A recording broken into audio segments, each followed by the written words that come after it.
Class 6 first unit test English question paper. দেখো এই প্রশ্নগুলো নিয়ে আমরা অ্যানালাইসিস করব। ফার্স্ট ইউনিট টেস্টে তোমাদের ইংলিশে নাম্বার থাকবে 30, সময় থাকবে 1 ঘন্টা। চলো আমরা মডেল কোশ্চেন সেটটি এবার শুরু করি। গ্রুপ এতে দেখো বলেছে read the following passage and answer the question that follows. আমি এখানে তোমাদের খুব সুন্দর করে বুঝিয়ে দেবো যেন খুব সহজে তোমরা ইংলিশ সলভ করতে পারো আর একটা ভালো নাম্বার যেন তুলতে পারো। দেখো a tiger was caught in storm, মানে কি বলো তো, একটা ঝড়ের কবল, একদিন একটা ঝড় হচ্ছিল, তো সেই ঝড়ের কবলে একটি বাঘ পড়েছিল। He had wandered near the village looking for something to eat, মানে সে সেই গ্রামের কাছাকাছি ঘুরছিল। কেন ঘুরছিল বলো তো? খাবার দাবার জন্য। On the outskirts of that village lived an ill tempered old woman, মানে সেই গ্রামে না একটা মহিলা বসবাস করত, একজন রোগী বৃদ্ধা মহিলা।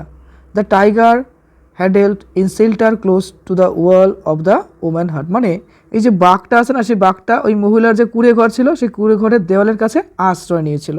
The old woman was feeling very ill temper that night, মানে সেই বৃদ্ধ মহিলাটা না সেদিনকার একটু রাগ কেমন একটা অনুভব করছিল, রাগ অনুভব টাইপের। The rain water was leaking through the roof, ওই যে বৃষ্টির জলগুলো কী হয়েছিল বলো তো, ওই যে ছাদ আছে সেই ছাদ দিয়ে টপ টপ করে পড়ছিল। There is no escape from the drip. She muttered angrily, passing her bed around the room to keep it dry. এর মানে হলো কি বলতো, ওই যে বৃষ্টির জলগুলো যে ফোঁটা ফোঁটা পড়ছিল, এতে সেই বৃদ্ধ মহিলাটা রেগে গেছিলো। সে বলছিল এই ফোঁটা ফোঁটা থেকে রেহাই পাওয়ার কোনো উপায় নেই। সে রাগে বিড় করে বলল, তার বিছানাটি শুকিয়ে রাখার জন্য ঘরের চারপাশ ঠেলে দিল। She shoved the bed and a tin trunk against a wall. The wall shook. This drip will be the death of me, should shout it. মানে দেওয়ালের পাশে তার একটা ট্রাঙ্ক ছিল, সেটা ঠেলে দিল, দেওয়াল কেঁপে উঠলো, এক ফোঁটা ফোঁটা আমার মৃত্যু হবে, সে চিৎকার করে উঠলো। তারপরে দেখো কি আছে, the tiger on the opposite side of the wall fell the wall shake and was ফ্রিটেন্ড।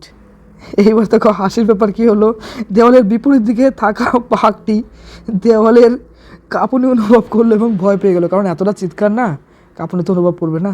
আচ্ছা, তারপরে the drip must be a very dreadful creature he thought. এবার দেখো বলেছে যে ফোঁটা ফোঁটা নিশ্চয়ই খুব ভয়ঙ্কর প্রাণী, সে ভাবলো। তারপর দেখো বলেছে meanwhile Bholenath the potter was out in the night looking for his monkey in the storm suddenly he saw an animal huddle in the dark against the wall of the woman heart.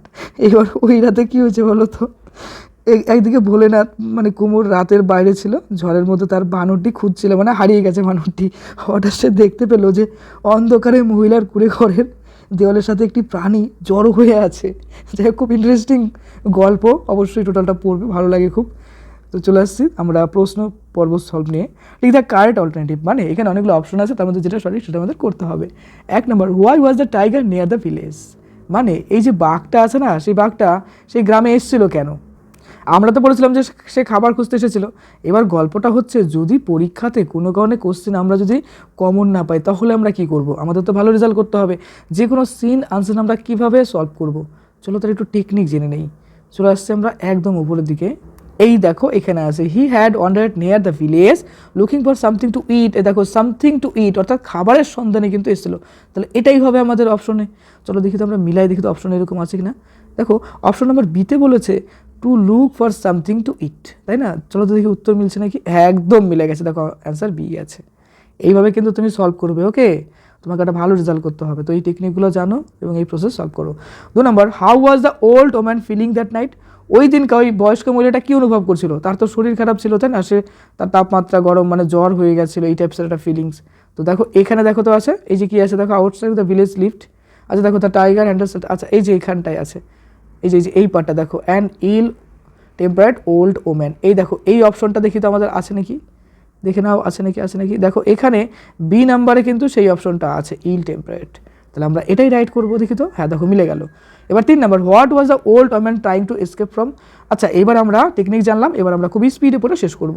তো what was the old woman trying to escape from, মানে কি বলতো, ওই বৃদ্ধ মহিলা কী থেকে পালানোর চেষ্টা করছিল? আমরা তো জানি ফোঁটা ফোঁটা বৃষ্টির জল, তাই না? তাহলে বলবো দেখো এখানে দেখো ফোঁটা ফোঁটা বলতে দ্য ড্রিপ, অপশন নাম্বার সিতে রয়েছে দ্য ড্রিপ। এবার আছে complete the following sentence with information from the text, অর্থাৎ এই যে টেক্সটটা পড়লাম ওখান থেকে আমাদের কী করতে হবে বলতো, ইনফরমেশন নিতে হবে এবং আমাদের এই ফিল ইন দ্য ব্ল্যাঙ্ক পূরণ করতে হবে। প্রথমটা আছে the tiger huddled in shelter close to the wall of the, মানে কি বলতো, ওই যে দেখো বাঘটি ছিল দেওয়ালের কি বলতো দেওয়ালের কাছে আশ্রয় স্থলে জড়ো হয়ে গেছিলো। সেই কোথায় কোথায় কোন দেওয়ালে? আমরা তো জানি সেই মহিলার কুড়ে ঘর, তাই না? তাহলে বলবো যে ওম্যান শার্ট। তারপরে দেখো 2 নম্বর, the old woman was feeling very dash that night. সেই বৃদ্ধ মহিলাটা কেমন ফিলিং করতেছিল? রেগে গেছিলো, খারাপ মেজাজ হয়ে গেছিলো, কেমন যেন রাগ রাগ ভাব হয়ে গেছিলো। তো এটা লিখবো দেখো ইল টেম্পার্ড, এবং তার শরীরও খারাপ অনুভব হচ্ছিলো, তো তাই না? তার শরীর খারাপ ছিল, তাহলে ইল টেম্পার্ড, তাই না? তারপরে দেখো 3 নম্বর, the tiger thought that the drip deep must be a very dash creature. কী ভাবছিল? যে খুব ভয়ানক কিছু হবে। তো এখানে দেখো ড্রিটফুল মানে যে ভয়ানক। অ্যান্সার দ্য ফলোইং কোশ্চেন, 4টে প্রশ্ন, 4 নম্বর। 1 নম্বর, why was the tiger near the village? মানে ওই যে বাঘটি কিসের জন্য গ্রামে এসেছিল? খাবারের জন্য। তো লিখবো to look for something to eat, মানে খাবারের জন্য এসেছিল। 2 নম্বর, how was the old woman feeling that night? আচ্ছা, ওই দিনকার সেই বয়স্ক মহিলাটা কী অনুভব করছিল? তো আমরা জানি যে তার সেদিনকে ইল টেম্পারেট অনুভব করছিল, কারণ বিরক্ত বিরক্ত ভাব হয়ে গেছিলো। What was the old woman trying to escape from? দেখো দ্য ড্রিপ ডিপ হবে এখানে। আচ্ছা, ইল টেম্পারেট বলতে একটা বদ মেজাজের কথা বলা হচ্ছে। আমি তোমাদেরকে বলছিলাম জ্বর জ্বর ভাব, কিন্তু না, অ্যাকচুয়ালি এটার মানে হচ্ছে তার টেম্পারেচার, মানে তার মন মস্তিষ্ক গরম হয়ে গেছিলো। তো নট দ্যাট টাইপস। তো এখানে হচ্ছে তার মন মস্তিষ্ক গরম হয়ে গেছিলো, এটার মানে ইল টেম্পারেট, তাই না? তবে দেখো was Bholenath looking for the strong, কী খুঁজছিল? তার মাংকি বলতে তার বানর খুঁজে বেড়াচ্ছিল। তারপরে আছে নেক্সটে একটা আনসিন প্যাসেজ আমি তোমাদেরকে দিলাম। Read the following passage and answer the question that follows. চলো পড়ি। Raju dada was a kind and generous person who lived in a small village. মানে কি বলো, রাজু দাদা একজন দয়ালু এবং উদার ব্যক্তি ছিলেন, যিনি একটি ছোট্ট গ্রামে থাকতেন। He was love to by everyone in the village for his helpful nature, মানে তার সাহায্য বা পরোপকারের জন্য পাড়ার বা গ্রামের সবাই তাকে চয়েস করতো। One day a severe storm hit the village, মানে একদিনকার ওই গ্রামে একটা ঝড় তুফান চলে এলো। And many house were damage, মানে সেদিনকার কী হলো বলো তো, অনেক বাড়িঘর ভেঙে টেঙে গেলো, ড্যামেজ হয়ে গেলো। Raju dada immediately come for to help the affected families, মানে রাজু দাদা ওদিনকে এলো আর মানুষদের উপকারে কাজে লাগলো, মানে হেল্প করতে চলে এলো। He provided them the food shelter and clothing, মানে মানুষজনের পাশে কী দিল? খাবার দিল, আশ্রয় দিল, জামা কাপড় দিল। He also help them repair their house, এবং তাদের বাড়িঘর যে রিপেয়ার করবে তাতেও তিনি সাহায্য করলো।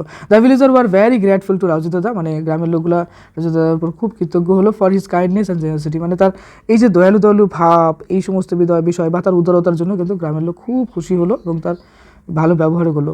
এবার আসছে প্রথম প্রশ্ন, দেখো tick the correct alternative. What was Raju dada known for the village? Known in the village, মানে গ্রামে তিনি কিসের জন্য বিখ্যাত বা কিসের জন্য খুবই ছিল? আমরা তো বললাম যে হিজ কাইন্ডনেস অ্যান্ড জেনারসিটি, তাহলে লিখবো হিজ কাইন্ডনেস অ্যান্ড জেনারসিটি। তারপর 2 নম্বর, what happen to the village that prompted Raju dada to help, মানে ওই যে গ্রামটা ছিল সেই গ্রামে তিনি কী করে, মানে কী এসেছিল, কিসের প্রবলেম হয়েছিল? মানে ওই গ্রামের কী ঘটেছিল যা রাজু দাদাকে সাহায্য করতে, মানে রাজু দাদা সাহায্য করতে চলে গেছিলো। তো চলো আমরা একবার টেকনিকটা একটু দেখে দিই, এই টেকনিক এখানে কাজ হয় কিনা। দেখি কোথায় আছে।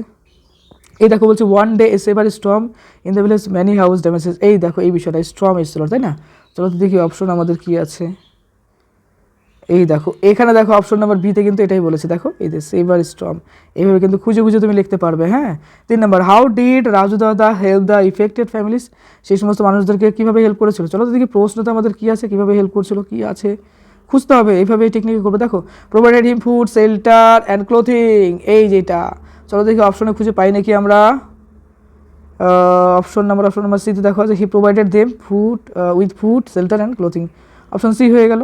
এবার হচ্ছে কমপ্লিট দ্য সেন্টেন্সে প্রথম প্রশ্ন, Raju da was kind and dash person, তাহলে জেনারেল শেষ হবে। তারপর আছে দেখো the villager were very dash to Raju dada for his kindness, কী ছিল? গ্রেটফুল ছিল, তাই না? তারপরে Raju dada help the affected family by providing them with কিসে? ফুড শেল্টার এবং ক্লোথিং দিয়েছিল মানুষজনকে। এবার আছে নেক্সটে, what was Raju dada known for? Raju দাদা কিসের জন্য বিখ্যাত ছিল? দেখো হিজ কাইন্ডনেস অ্যান্ড জেনারসিটি। কোথায় আছে এবার খুঁজেই দেখে নিই, এটা বইতে আমাদের এই টেক্সটে কোশ্চেনে কি থাকবে এরকম হিন্টস? এই দেখো কাইন্ড অ্যান্ড জেনারসিটি, দেখছো? এইভাবে কিন্তু আমাদের সলভ করতে হবে, বুঝলে তো? এই প্রসেসে সলভ করবে আর ভালো একটা রেজাল্ট করতে হবে তোমাকে। পরীক্ষার প্রশ্ন কমন আসুক না আসুক, এই টেকনিকগুলো জানলে পারে না যে কোনো সিনেন্সে তুমি একদম বিন্দাস সলভ করে দিয়ে আসতে পারবে। তারপর দেখো what happen to the village, গ্রামে কী হয়েছিল? আমরা জানি যে ঝড় এসেছিল। তো দেখো আমরা এই যে এখানে কোথাও জায়গা পাই নাকি দেখি তো, গ্রামে কি হয়েছিল আছে নাকি কোশ্চেনে। এবার স্টর্ম হিট দ্য ভিলেজ, এই যে দেখো এই যে পার্ট দেখলা, এইভাবে কিন্তু মিলাবা, একদম রিল্যাক্স থাকো, ভালো এক্সাম দিতে লাগবে। কোথায় গেল কোশ্চেনটা? আচ্ছা, এই যে দেখো 2 নম্বরটা, এই যে এইটা, হ্যাঁ এই যে এইটাই লিখলাম আমরা এখানে। তারপরে 3 নম্বর, how did Raju dada help the affected families, কী করেছিল, ফুড দিয়েছিল, শেল্টার দিয়েছিল এবং ক্লথিং দিয়েছিল, এটাই বলবো। তারপরে 4 নম্বর, how did villager feel towards Raju dada, কী ভাবতো, they were grateful to him, মানে তিনি রাজু দাদার প্রতি কিন্তু সবাই একটা গ্রেটফুল, একটা কৃতজ্ঞবোধ করেছিল। এবার আছে গ্রামার অ্যান্ড ভোকাবুলারিতে প্রথম প্রশ্ন, fill in the blank with appropriate word from the box, মানে এই যে বক্সের মধ্যে দেখো অনেকগুলো ওয়ার্ড আছে না, এই ওয়ার্ডের থেকে আমাদের কিছু কিছু ওয়ার্ড নিতে লাগবে, নিয়ে আমাদের এই যে নিচে যে প্রশ্ন আছে সেগুলোকে পূরণ করতে হবে। চলো পড়ি। She has a blue skirt, তার একটা নীল কালারের কী ছিল, স্কার্ট ছিল। তো এখানে আমরা দেখো অনেকগুলো ওয়ার্ড আছে, তো সুন্দর করার জন্য আমরা কী করবো, প্রিটি মানে খুব সুন্দর, তাহলে বলবো যে খুব সুন্দর কালারের ব্লু কালারের একটি ছিল, স্কার্ট ছিল, তো লিখে দিলাম। তারপরে 2 নম্বর, help us to cross rivers, এবার দেখো এখানে অনেকগুলো অপশন আছে, তো এখানে অবশ্যই ব্রিজ দিয়ে দেবো, ব্রিজ দিলে পরে ক্রস দ্য রিভারের উপর তো ব্রিজ থাকে, বাস হয়ে গেল।